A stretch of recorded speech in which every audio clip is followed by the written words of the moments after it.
Having the feeling of loneliness is telling yourself that you want to be seen, whether that's from people or you want to be close to God, but it just feels like you're by yourself. So I'm going to talk about loneliness when it comes to people and God. With God, you're never alone. Because having that feeling doesn't mean it's true. Feelings can lie to you. Not all emotions are true. It's just doubt, unclarity from not being close to Him, not reading, not praying, not having that close relationship that you want. To have that clarity, to get rid of that loneliness as if it doesn't seem like He's there, is to continuously spend time with Him. Or if you don't do that, and you kind of keep Him there in the back of your mind, or only go to Him when you need something, then you're going to have that sense of loneliness because you're not letting Him be a part of your life, but only letting Him in when you tell Him to. And thinking He's far away, that you just can't get a hold of Him, that's not true. Think of it like, because right now where you are, He's right next to you. Right there. Right here. And it's kind of like, even though He's this close, you close the door on Him and He's on the other side. So He's right here. But you've just blocked Him off with things of the world. There's a door in the way. So you see what I'm saying? That it's not that the distance is far, it's just blocked. Ask and it will be given to you. Seek and you will find. Knock and the door will be opened to you. For everyone who asks receives, the one who seeks finds, and the one who knocks, the door will be opened. So if you're seeking Him, you'll always end up finding Him. I promise you that, as we just read. And same with that door. You gotta let Him in. And now with people, you're wanting connection, relationships, but maybe you are, just maybe not the way you want. And I'll talk about that a little bit later. And me as an introvert, even though it's comfortable being quiet and also just to myself, that doesn't mean that I don't want relationships with people. Because growing up, I was to myself a lot, and I loved it. And I was always cooped up in my room, just doing whatever I wanted. I didn't have to try to be someone. I didn't have to try to be somebody's friend, because I was alone. I was alone in my room. It was safe. Nobody can hurt me there if I'm by myself. And the only person that can hurt me in my own room is myself. But I could just be myself and relax. You know what I mean? I think people try too hard to be friends with somebody. And I didn't want to do that. Even at a young age, I didn't want to do that. I was always afraid of either getting hurt, and so I just rather be lonely. Because I have had a best friend of mine years ago, and even though he was taking me down a terrible path, I still stood by him because he was all I had. And, even with family to this day, I'm still pretty shy when it comes to being around a lot of people. Or if, I guess, maybe just quiet is the best way to explain it. I'm just quiet while everybody else is talking. That's just me. Even on my birthday, I don't like more than 4 or 6 people maybe, and it's just family. That's all. I don't like too many eyes on me. I don't like too much of that, which I understand. Yeah, I make videos, but I'm not surrounded by that many people, so it makes it a lot easier to just make videos about it. But it's getting a lot better to where it's more comfortable to be around people. Yeah, I don't know. That's just me. And let me know in the comments if you're like me in that way. When I went to school, when I was in middle school, I would sit by myself a lot. And I would eat the lunch that my mom gave me, and the lunch tables were like these long tables, and I was by myself, like 2 long tables or 3 long tables just by myself, and I sat right in the middle, and just surrounded me is just empty seats. Nobody was going to sit with me. I remember when I was sitting there one day at lunch,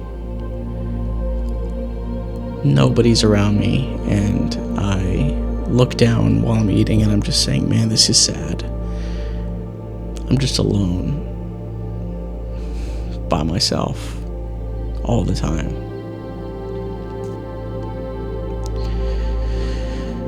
And when I look up, all the seats were filled with beautiful angels, and on the table they had a pile of like little pieces of bread. And it was such a beautiful feeling. I had such a beautiful smile for the rest of the day. I just remember God saying, you're not alone, that we're there with you. And it was, I love that. I remember telling my mom right after school that all the seats were filled with angels. And even in high school, I not one time in 4 years of high school did I ever sit in the cafeteria, because I knew nobody would want to sit with me, and if I did sit with them, I just knew I wasn't one of those friends that they would want to have other than classroom, because I have to be in their class, if that makes sense. Like, they can talk to me because I'm next to them in the seating arrangement, so we'll talk and be friends.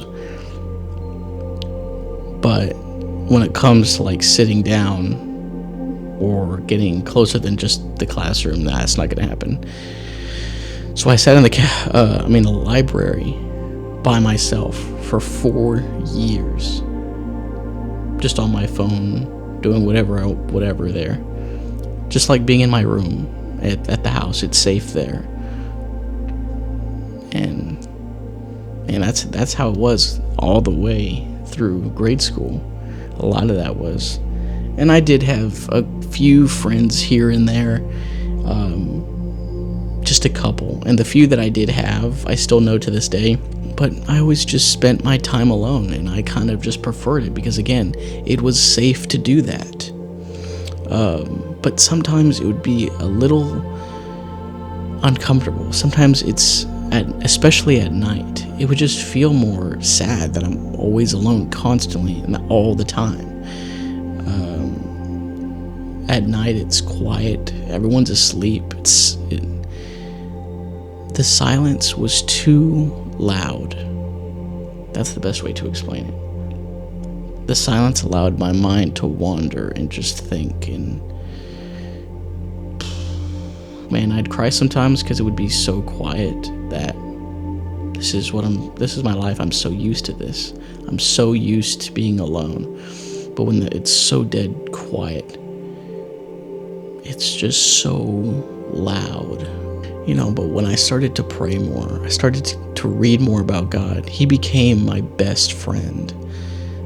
When I had no person, I had Him. And that was more than enough. It just made things a lot better, a lot easier. And it's still like that in today's world now. I only have 2 friends. I don't see them ever, rarely. But who I do get to talk to and help out is you guys. So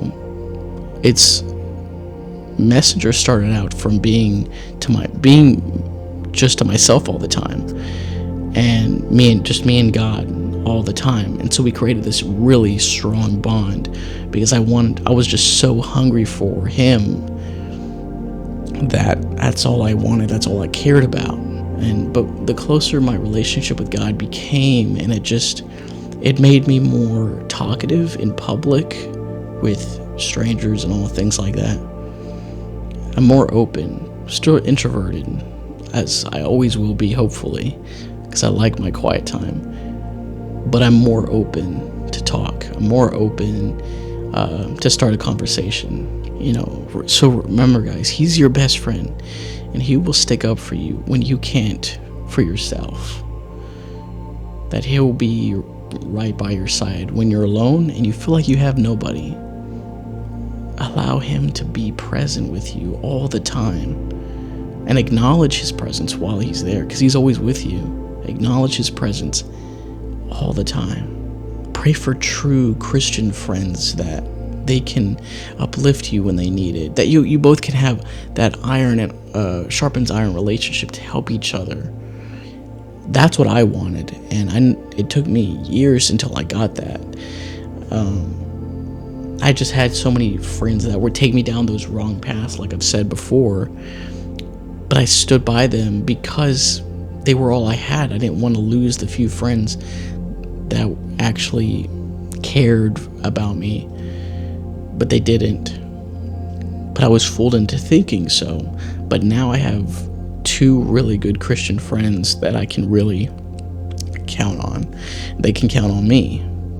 And sorry that I was kind of talking about myself a little bit too much in this video. I know I don't normally do that like this video, but this subject, I guess it's applies to 90% of my life of being alone. So I talk, I don't know, but it's to let you know that you're not alone. If you felt alone, that we're here for you.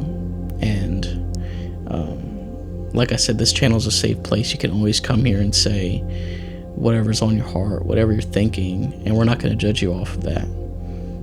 Me being honest with you guys of how I felt younger and how I think now, I think just makes our bond together as friends stronger. That you can trust me, that I'm not hiding anything, that what I'm saying to you is genuine of how I think, how I live my life. And that's what the Breath of God series is all about. It's about being personal with you, so you can share, I can share, we can just kind of have that great bond, you and me. But I want to make sure that you don't settle for bad relationships. Make sure you're going to have those really, really strong relationships with God, and that when you meet those people, you have that discernment that they're going to take you in a positive direction, and you'll take them in a positive direction. God cares about the connections you have with people because he's your best friend. Be sure to check out the ilovepeople.shop. It's in the description. You can check it out. Of just apparel that speaks kindness and love, so that you don't even have to open your mouth in public to everyone to let them know that you're loved, but you can wear it. You can wear what you feel, how you think about these people in public. But thank you guys, and I'll see you all in the next one. Messenger out.